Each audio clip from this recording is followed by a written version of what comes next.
बच्चों अब आज हम संधारित्रों का संयोजन पढ़ेंगे। संधारित्रों के दो संयोजन होते हैं बच्चों, श्रेणी क्रम संयोजन और समांतर क्रम संयोजन। ये आपने प्रतिरोधों में भी पढ़े होंगे छोटी क्लासों में। अब सबसे पहले हम बात कर रहे हैं श्रेणी क्रम संयोजन की।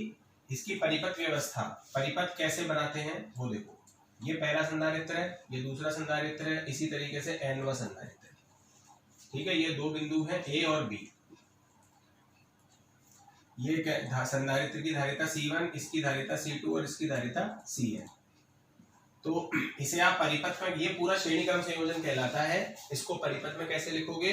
ये पहला संधारित्र है, पहले संधारित्र की पहली प्लेट जुड़ी हुई है किससे? बिंदु A से।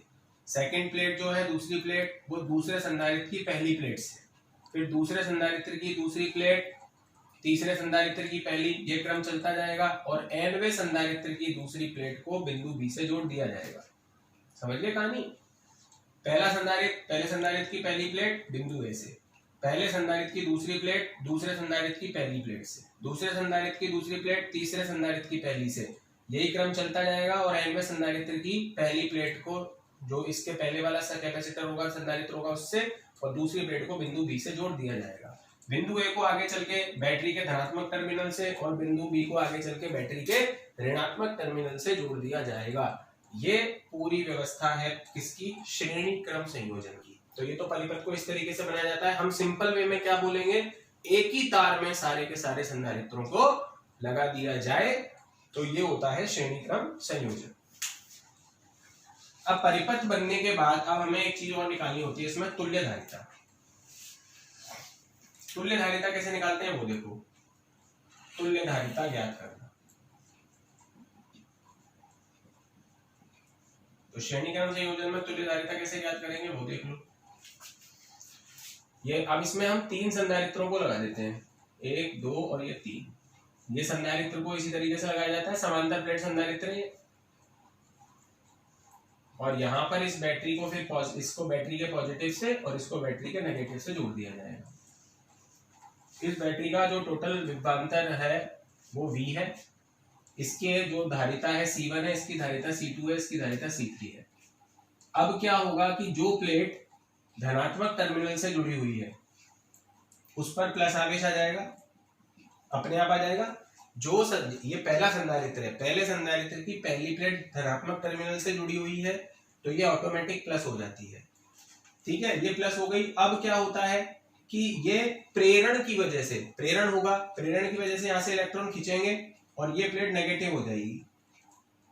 और ये अगर नेगेटिव हुई तो इस प्लेट से इलेक्ट्रॉन खींच के आए हैं तो ये प्लेट पॉजिटिव हो जाएगी। तो ये तो प्रेरण की वजह से नेगेटिव हुई, यहाँ पे प्रेरण का उपयोग हुआ जब ये नेगेटिव हुई। और ये पॉजिटिव इसलिए हुई क्योंकि यहाँ के इलेक्ट्रॉन यहाँ आ गए, अगर यहाँ नेगेटिव चार्ज आया तो यहाँ पे पॉजिटिव आएगा। ये हुई आवेश संरक्षण की वजह से। यहाँ पे क्या हुआ? आवेश संरक्षण। तो ये दो घटनाएं होती हैं यहाँ, प्रेरण, आवेश संरक्षण। अब ये वापस प्रेरण से नेगेटिव हो जाएगी, इलेक्ट्रॉन खींच के आ जाएंगे इस प्लेट पर, और ये आवेश संरक्षण की वजह से पॉजिटिव हो जाएगी क्योंकि जितना नेगेटिव यहाँ आया उतना ही पॉजिटिव यहाँ आएगा। और फिर वापस से ये प्रेरण से नेगेटिव हो जाएगी और ये जुड़ी हुई है नेगेटिव प्लेट से, तो यहाँ से इलेक्ट्रॉन ये अपने दे देंगे इसको। तो इस तरीके से प्रेरण और आवेश संरक्षण से जो आवेश आता है वो समान होता है। ऐसा नहीं है कि इस पर आवेश Q1 आए और दूसरे पे Q2। प्रेरण और आवेश संरक्षण से जो भी आवेश आएगा वो समान होगा। तो तीनों संधारित्रों पे आवेश समान हो जाता है, Q Q Q। तो तीनों पे आवेश समान हो गया। इसके बाद हम बात करते हैं विभव पतन की। तो ये जो फॉर्मूला होता है Q बराबर CV, इसमें हम श्रेणी क्रम को देख रहे हैं तो C को तो हमने पहले ही सबसे अलग अलग ले लिया है, C1 C2 C3। आवेश समान हो गया है सभी संधारित्रों का। इन तीनों में से केवल एक ही राशि समान होगी, वो है आवेश। बाकी दोनों अलग अलग होंगे। इस पर जो विभव पतन होगा वो V1 होगा, इस पर जो विभव पतन होगा वो V2 होगा, इस पर जो विभव पतन होगा वो V3 होगा। यहां से यहां तक का जो विभव पतन होगा इस बैटरी का वो V1, इधर V2, इधर V3। तो टोटल विभव का जो ड्रॉप हो रहा है, जो पतन हो रहा है, वो सभी संधारित्रों पे अलग अलग होगा। ये बात आप याद रखना। तीनों राशियों में से केवल एक ही समान होती है। श्रेणी क्रम में क्या समान होता है? Q, और बाकी दोनों अलग अलग। अब ये V1, V2, V3 आ जाएगा। अब ये हो जाने के बाद हमने सारी राशियां बना दी। संधारित्र की धारिताएं बन गई, आवेश तीनों पे समान आ गया, विभव पतन तीनों पे अलग अलग आ गया। अब हम प्रत्येक संधारित्र पर विभव पतन ज्ञात करेंगे। सबसे पहले संधारित्र पर विभव पतन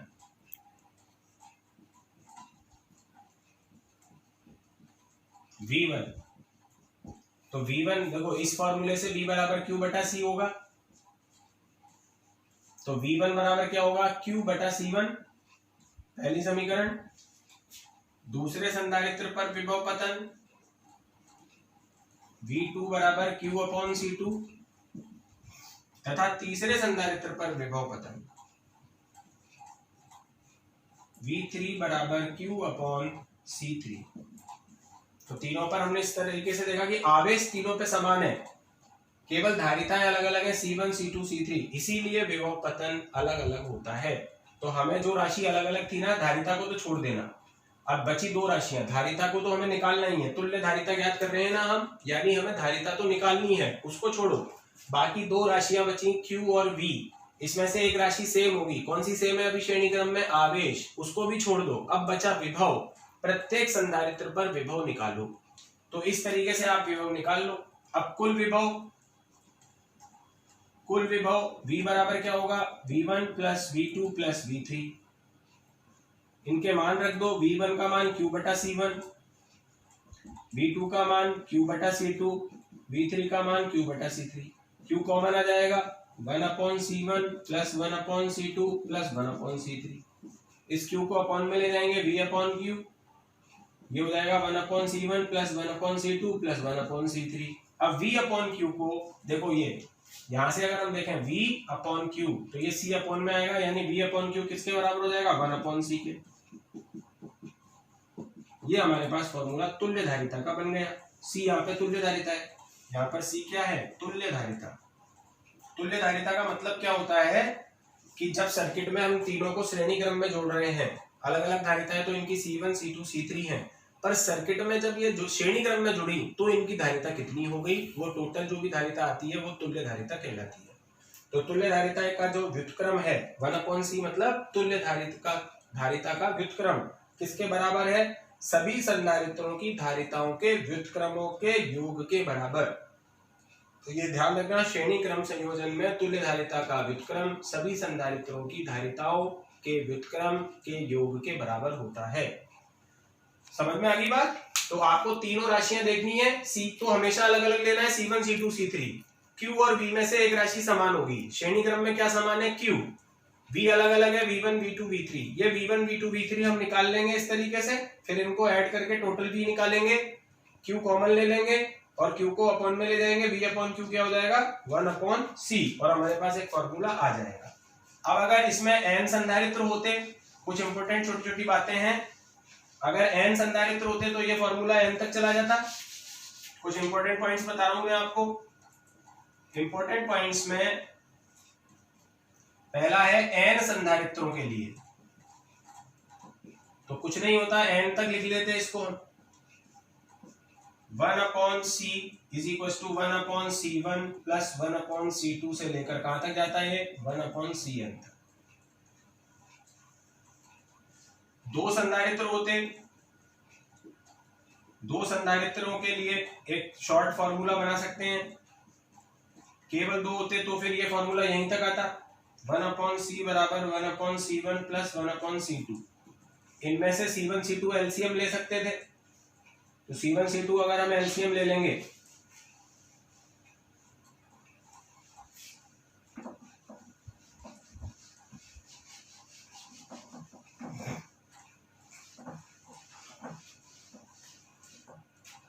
C1 C2 एलसीएम ले लिया, तो यहाँ बचेगा C2 प्लस C1।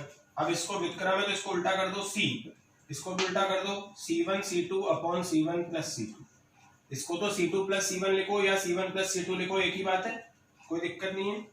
ये केवल दो संधारित्रों के लिए एक फॉर्मूला आता है, C1 C2 upon C1 plus C2, तुरंत आपको आंसर देता है। जैसे मैं आपसे कहता हूं कि ये दो संधारित्र श्रेणी क्रम में जुड़े हुए हैं, एक धारिता है 2 माइक्रोफैरेड, एक की है 4। अब इनकी तुल्य धारिता ज्ञात करो, ठीक है। तो आप क्या करोगे, पहले दोनों का गुणा करोगे, 2 × 4 अपॉन दोनों का योग कर दोगे, 2 + 4 8/6 4/3 माइक्रोफेरेड। आंसर आ गया डायरेक्ट। तो डायरेक्ट आंसर आ सकता है अगर 2 होंगे तो। अगर 2 से ज्यादा हैं तो फिर ये फॉर्मूला आपको लगाना पड़ेगा पूरा। और इसमें ध्यान रखना 1/c आता है, तो जो आंसर आएगा उसको उल्टा करना तो c आएगा। उसको अगर उल्टा नहीं किया तो गलत हो जाएगा आंसर। 1/c का आंसर आता है इससे। अगर आपको c निकालना है तो इसको उल्टा कर देना। यहां डायरेक्ट c आता है c1 × c2/c1 + c2। दो बात हो गई। तीसरी बात ये होती है कि श्रेणी क्रम संयोजन में जो तुल्य धारिता होती है, देखो तुल्य धारिता दिख रही है आपको 1 पॉइंट समथिंग आएगी या 1.33। ये जो तुल्य धारिता है ये दोनों धारिताओं से कम है, तो इसमें तुल्य धारिता का मान सबसे कम होता है, न्यूनतम होती है। इसमें जितने भी संधारित्र आप श्रेणी क्रम में लगाते हो सबकी धारिता में जो सबसे छोटी धारिता है उससे भी कम होती है। तो श्रेणी क्रम संयोजन का प्रयोग कब करते हैं? जब हमें धारिता को कम करना हो तो हम संधारित्रों को श्रेणी क्रम संयोजन में लगा देते हैं। 3 पॉइंट हो गए। 4th पॉइंट ये कहता है इंपोर्टेंट का कि अगर n संधारित्र लगे हो, अगर हम n संधारित्रों को लगाते हो सबकी धारिता बराबर हो, C1 C2 = Cn = C, सबकी धारिता बराबर है और ऐसे n संधारित्रों को श्रेणी क्रम में लगा दिया, तो फिर जो तुल्य धारिता मिलेगी वो क्या मिलेगी? 1/c + 1/c + 1/c। ऐसे करते जाओ। कितनी बार करते जाओ? n बार। भाई n संधारित्र है और सारे के सारे c धारिता के हैं, तो उनकी संधारित्र की धारिता निकालनी है तुल्य। तो 1/c, C1 की जगह भी c आएगा, C2 की जगह भी c आएगा, C3 की जगह भी c आएगा, Cn की जगह भी c आएगा। तो 1/c को n बार जोड़ोगे तो क्या मिलेगा? अगर मान लो मैं 1/c को 2 बार जोड़ता हूं तो 2/c मिल जाता है, 3 बार जोड़ता हूं 3/c मिल जाता है, n बार जोड़ूंगा तो n/c मिल जाएगा। अगर 1/c 1/c तो 2/c, 1/c 1/c 1/c 3/c। ऐसे ही n बार जोड़ेंगे तो 2 और 3 की जगह n आ जाएगा, n/c। इसको उल्टा कर दो तो c तुल्य आ जाएगा c/n। ये हमारे पास उस कंडीशन में धारिता आ गई जब हम समान संधारित्रों को एक श्रेणी क्रम में लगा देते हैं जिनकी धारिताएं सबकी बराबर हो, तब हमें c/n मतलब धारिता n गुना कम हो जाती है। तो ये पूरा श्रेणी क्रम संयोजन था जिसमें कई प्रकार के क्वेश्चन बनते हैं। अभी आपको इंपॉर्टेंट पॉइंट और इसकी पूरा सर्किट समझा दिया है। अब आता है इसमें समांतर क्रम संयोजन। सेकंड, समांतर क्रम संयोजन।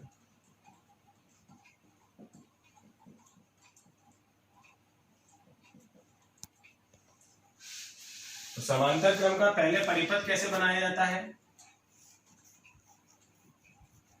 परिपथ व्यवस्था। इसमें एक पॉइंट को पकड़ लो, A को, तो जितने भी संधारित्र लग रहे हैं, जितने भी, उन सभी संधारित्रों की जो पहली प्लेट है वो तो A से जोड़ दो।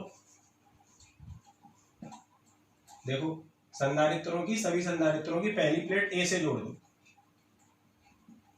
और इनकी जो दूसरी प्लेट है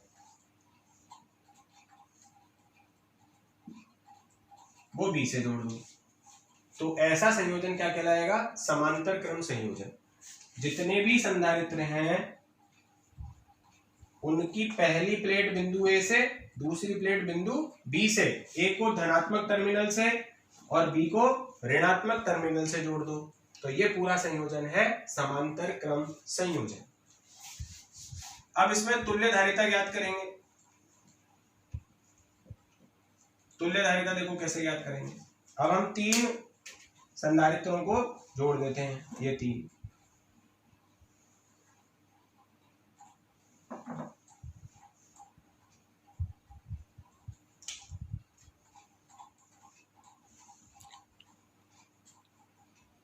C3 मान के इसको पॉजिटिव से, इसको नेगेटिव से, ये V है, ठीक है, इस तरीके। तो अब क्या होगा, सुनो, धारिताएं तो सबकी अलग अलग है, C1 C2 C3। हम 3 राशियों की बात करते हैं, Q, C और V। तो धारिता तो सबकी अलग अलग हो गई, C1 C2 C3। अब Q और V हमने देखा था श्रेणी क्रम में Q समान होता था। अब देखते हैं, देखो ये जो संधारित्र है ये डायरेक्ट बैटरी से कनेक्ट है। देखो बीच में कुछ नहीं आ रहा है, एक वायर इधर से जा रहा है, एक वायर इधर से जा रहा है। अगर कोई भी अवयव डायरेक्ट बैटरी से कनेक्ट हो, बीच में कोई दूसरा अवयव ना हो, एक तार इधर से जाके प्लस से जुड़ जाए, एक तार इधर से जाके माइनस से जुड़ जाए, तो जो बैटरी का विभव होता है वो पूरा का पूरा विभव पतन हमें वैसे का वैसा मिल जाता है। तो पहला प्रत्यक्ष रूप से देखो, डायरेक्ट ये वायर को जाओगे तो डायरेक्ट प्लस प्लेट में पहुंचोगे, इधर से जाओगे माइनस में पहुंच जाओगे। तो डायरेक्टली आप जब पहुंच गए यहाँ, तो जो विभव पतन यहाँ, जो वोल्ट इसका होगा, विभव इसका होगा, वही विभव पतन यहाँ हो जाएगा। इसी प्रकार दूसरा भी डायरेक्ट जा रहा है, प्रत्यक्ष रूप से जुड़ा हुआ है बैटरी से, तो इसका विभव पतन भी V हो जाएगा और इसका भी V। तो अब विभव पतन समान होगा और आवेश सबका अलग अलग होगा। इस पर आवेश जो भी होगा Q1, इस पर जो भी होगा Q2 और इस पर होगा कुछ Q3। तो आवेश अलग अलग आ गया, Q1, Q2, Q3। धारिताएं अलग अलग है, V समान है। अब हम आवेश निकालेंगे। मैं पहले विभव अलग अलग था, श्रेणी क्रम में विभव अलग अलग था, तो हमने विभव निकाला था। अब आवेश अलग अलग है, तो हम प्रत्येक संधारित्र पर आवेश निकालेंगे। तो पहले संधारित्र पर आवेश Q बराबर CV होता है, Q1 बराबर C1V, पहली समीकरण। दूसरे संधारित्र पर आवेश Q2 बराबर C2V तथा तीसरे संधारित्र पर आवेश Q3 बराबर C3V। कुल आवेश बहुत सरल है, ये फटाफट होते हैं। कुल आवेश Q1 plus Q2 plus Q3। इन फॉर्मूले में आपको V समान लेना है, V सबका समान है, धारिता अलग अलग लेनी है, C1 C2 C3, और V समान लेना है, आवेश सबका अलग अलग निकल जाएगा। अब इनकी वैल्यू डालो, C1V plus C2V plus C3V, इनकी वैल्यू उठा के डाल दी, V कॉमन आ गया, C1 plus C2 plus C3। इस V को अपॉन में ले गए, Q upon V, C1 plus C2 plus C3, और ये Q अपॉन V हो गया C बराबर C1 plus C2 plus C3। तो ये इस तरीके से हमारे पास इसका समांतर क्रम का फॉर्मूला आ गया। समांतर क्रम संयोजन में तुल्य धारिता का मान सभी संधारित्रों की धारिताओं के योग के बराबर होता है। इसके इंपॉर्टेंट पॉइंट देखें तो इसमें अगर n संधारित्र होंगे तो ये n तक चला जाएगा। n संधारित्रों के लिए ये फॉर्मूला कहां तक चला जाएगा, n तक। और हम अगर देखें कि इसमें हमें धारिता, जैसे मान लो 2, 4, 6 ये 3 धारिताएं हैं, तो हमें टोटल मिला के मिलेगी 12। तो ये धारिता सबसे ज्यादा है, तो इसको जब यूज में लेते हैं जब हमें अधिकतम धारिता प्राप्त करनी हो। श्रेणी क्रम में धारिता न्यूनतम हो रही थी, सबसे कम हो रही थी, समांतर क्रम में सबसे ज्यादा होती है। तीसरा, n संधारित्र जिनकी धारिताएं बराबर है सबकी, C, इनको अगर समांतर क्रम में जोड़ दें तो क्या होगा, तो तुल्य आएगा C plus C plus C। इसको n बार जोड़ोगे आप, n बार लिख दो या तो आप, तो n बार जब C को जोड़ते हैं तो NC आ जाता है, n गुना हो जाएगी धारिता। यहाँ पर वृद्धि हो गई धारिता में और वहां पे n गुना कमी हो गई थी, यहाँ पर n गुना हो गई धारिता। तो इस तरीके से हम निकाल सकते हैं। अब इसमें क्या होता है, कभी कभी आपसे पैरेलल में और सीरीज में अनुपात निकाल लिया जाता है। अब पैरेलल में तो NC था और सीरीज में C अपॉन N था, तो C से C कट होके N स्क्वायर इसका आंसर आ जाता है। भाई वो आपसे क्वेश्चन कैसे देगा कि n संधारित्रों को पहले श्रेणी क्रम में जोड़ा, फिर समांतर क्रम में जोड़ा, दोनों में तुल्य धारिताओं का अनुपात ज्ञात करो। तो जब आप n को पहले समांतर में जोड़ते हो तो NC मिलता है, और अगर श्रेणी में जोड़ते हो तो C अपॉन N मिलता है। इनकी धारिताएं सबकी बराबर है, तो C से C कट के N स्क्वायर आ जाएगा आंसर आपका। तो ये आपसे इस तरीके से कुछ क्वेश्चन, अगर CS और अपॉन CAP पूछेगा तो 1 अपॉन N स्क्वायर आ जाएगा। कुछ ऐसे क्वेश्चन यहाँ पे छोटे मोटे बनते हैं। तो इन दोनों टॉपिक्स को, श्रेणी और समांतर को, आप अच्छी तरीके से देखो 2-3 बार वीडियो और इनको लिख लिख के याद करो।